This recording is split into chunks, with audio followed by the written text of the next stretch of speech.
How to be a great leader? This is a very important question to answer. I'm inspired. I'm inspired. Hey there guys, how's it going? My name is Suman Chatterjee from the Flow Zone Academy, and I'm a flow state consultant. I help people feel better and perform better. So today I'm talking all about being a future leader of the world, which is an acronym for FLOW. To be a future leader of the world, you've got to understand some principles. The first thing to understand is you want to understand what you value. What is your topmost priorities? What is the most urgent things on your plate? What is the most important things that you got to do? And those have got to align with your values. Stop doing things that are extraneous, that require a lack of discipline or a lack of responsibility or a lack of all these extraneous things that just don't add to your character. They don't redefine your mission or add to your values in a sense, or even match with your values. You see, if I ask you the question of, oh hey, what do you like doing in your business, and what you actually do those match up? If I say that, hey, the tasks that you're doing right now, if they're matching up with the values of, let's say, authenticity or loyalty or curiosity, are those things that you're doing in your work, they matching with your values? That's the first thing. Second thing is having an EQ, emotional intelligence. A lot of people are smart, okay, you could say they have high IQ, but they have zero EQ, which means they have no sense of empathy, they have no sense of humility, they have no sense of actually working on themselves and having a self-awareness, right? So that emotional quality, right, or working on your EQ can be such a profound shift in how people respond to you, because you are not thinking about only you as a leader. You're thinking about your tribe, man. You're thinking about the other people that you're affecting, right? So the other thing is effective communication. When you speak, you don't want to just speak like everybody else. When you see a leader by the way that they speak, like right now I'm speaking out in the open. Not many people are out here with a camera, doing that. I don't see anybody on the streets doing this. You see what I'm saying? So leadership is a quality you actually show the world, you broadcast to the world. It's like a broadcasting system. You get what I'm saying? It's not like something that, this fizzles in and fizzles out. You don't lose this quality. This is a quality that you've got to harness within, almost like a chalice or an orb or a superpower that you just keep building and honing from the time that you were born to the time that you are right now. Now, you could do some leadership training programs or whatever is out there and what's available. What's more important that you find someone that you truly resonate with and notice that leadership quality within them. Notice the language that they're using. Notice the quality of their body language. Notice the tonality in which they're speaking. Notice how much passion and enthusiasm that they have about talking about leadership. So that's the first thing to understand is, as a leader, you're going to be influencing others, okay? You're going to be moving people towards a specific way. Now, certain leaders could lead you astray as well. Well, those people are masters of persuasion, right? They can lead you from one completely different area to another area, or they can get you to make a career switch, or they can get you to come on their program or something like this, right?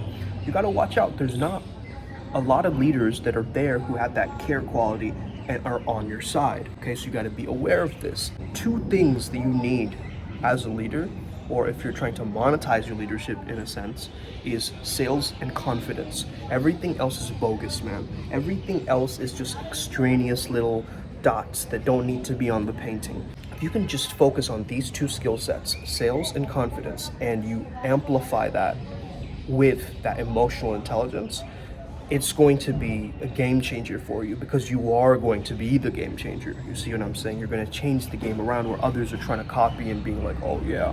And I said this in a post yesterday, success leaves clues for sure, but it doesn't leave you an instruction manual. You know what I mean? There's no one instruction manual for success, right? Some people might say oh, Think and Grow Rich is that for me, or oh no, but I read the Bible and that really helped me find my path. Well, guess what? That was for you. That doesn't necessarily mean that everybody has to follow that path, okay? That is the path that worked for you.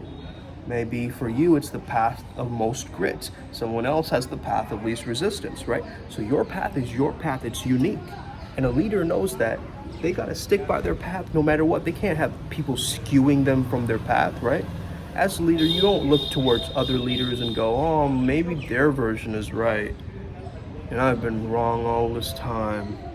That doesn't even enter their mind. You see what I'm saying? So I see a lot of leaders being skewed by different comments, different news articles, different sources. I mean, of course, change your opinions, right? I'm not saying don't change your opinions. I'm not saying be stubborn. You got to have this edge of persistence, which means you got to have your eyes to the prize. Okay, what is the prize? What is the end result? What is the goal? What is the version of you that you're trying to create? What is the dream that you have?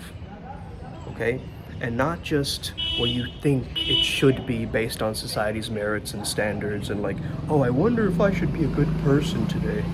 No, that doesn't even enter your mind. It's like it's a part of your character and your beingness because you've installed those behaviors by acting in a very specific way and being a very specific way. Practice this edge of persistence, like really, really lean into what you believe that your purpose is and just lean into it. Every single day you lean into it very slightly.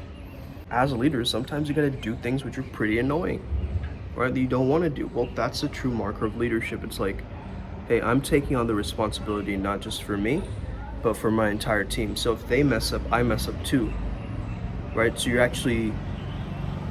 have this responsibility like, hey, I'm ready to take a downfall for all of these entire people, right? And some people might paint me as the villain or the figurehead of the company or the person in the, in the forefront, like getting hit with all the arrows. The pioneer gets hit with all the arrows, right? And it protects your soldiers behind you. You're gonna have to get ready to get hit with some arrows, man. To be a leader is not an easy task by any means. If you're at a really, really high level of your game, you're at an elite level of your game, notice how many haters come out of the woodworks, the subtle haters, you know what I mean? Sometimes the blatant haters too will come out of the woodworks, but you're triggering a part of their shadow that they could never do. They could never step up to their own leadership. They could never be the type of person who just steps up and does the thing and goes for the goal and gets the trophy and then gets the girl and then does the race at the end and then ends up at the finishing line. You see what I'm saying? So they couldn't do that. In a sense, they are a little bit jealous of that. They're gonna come out of the woodworks because you're triggering their shadow. Understand that. The hidden aspect of themselves that they wish they could have that life. They wish they could have that version of you. They wish they could speak so freely and openly on camera like this. Right? They wish they could do that, but they don't. And so there is this initial resistance, this tension that gets created from within. It's like the same as sexual tension, right? You have two people in a room, very attractive. They don't say anything to each other, but there's just this tension in the environment. You know what I mean? It's like, it's that feeling. So you gotta understand that feeling, that tension that you create within others when you walk into an environment. What do you impact people to do? That's the thing. You gotta recognize this, okay? What do you impact people to do? If you walk into an environment, do people become more professional all of a sudden? When you walk into an environment, do people become more carefree around you, more comfortable around you? Okay, that's the vibe of your tribe. You've got to notice this, okay? When you impact the environment in a very specific way, you hear that guy? Okay, he has a very specific quality in his voice that reaches. That's besides the point I was saying, but I just wanted to point that out to you, that's very powerful voice that resonates across many different blocks, okay? Understand, like, what is the vibe that you're carrying with you and how are you impacting people with that vibe? Like, when you walk into the room, how do people respond? When you walk into the room, how polarizing can you get? How do people respond? Do people, shift in their chairs? Do people look around and just watch you? Okay, does everybody just ignore you? I mean, what really goes on? You gotta really understand what really goes on when you come into a room and you impact the room. The real leader, when they step into the room, everybody drops everything that they're doing and they just go, well, they give them that much. They give them a turn of the head, maybe oh, that's cool, or oh, hi, that guy's stylish, or hey, that person has a really cool energy about them. They're kind of happier than everybody else, or there's something different about them. That's the quality that I'm really pointing out. I want you to look for that. Whether you have that quality or not, it's time to refine that. It's time to build that every single day, right? So you can get that effect, because that's the thing. Attention loves money. money loves attention. If you're getting attention, if you're getting eyes on you, guess what? You can easily influence those people who have their attention now. If you don't have any attention, if people aren't giving you any attention, guess what? You can't build a comfort from them. You can't get to that rapport. You can't build that comfort, and then you can't persuade. Okay? So the thing is, you need that, first of all, initial attention. Okay? Brilliant. Got a hawk flying over me. I mean, that's an amazing full stop to this video, right? Like, you don't have to be an attention seeker. That's the thing. You have to be an attention beer, an attention becomer, a person who already has attention, doesn't need to force it out into the environment. It's just through your beingness, through your presence, through your intentionality, you automatically get people reaching out to you, you know, responding to you, commenting on your post, reaching out to your DMs. There's a specific quality about you, right? The other people, they sense that this person is so truthful, they're so authentic, they're so them, they're so comfortable being themselves, that I wish I could have that quality. So notice this tilt, this mental tilt that we do towards leaders whenever a leader enters the room. Imagine a leader of a company entering the room, okay? That's that quality. Look for that quality. Aspire to be that quality. Embrace that quality from within, and you will never be the same again. Have an incredible day. May the flow be with you and stay legendary. Let's get it today, okay? Boom.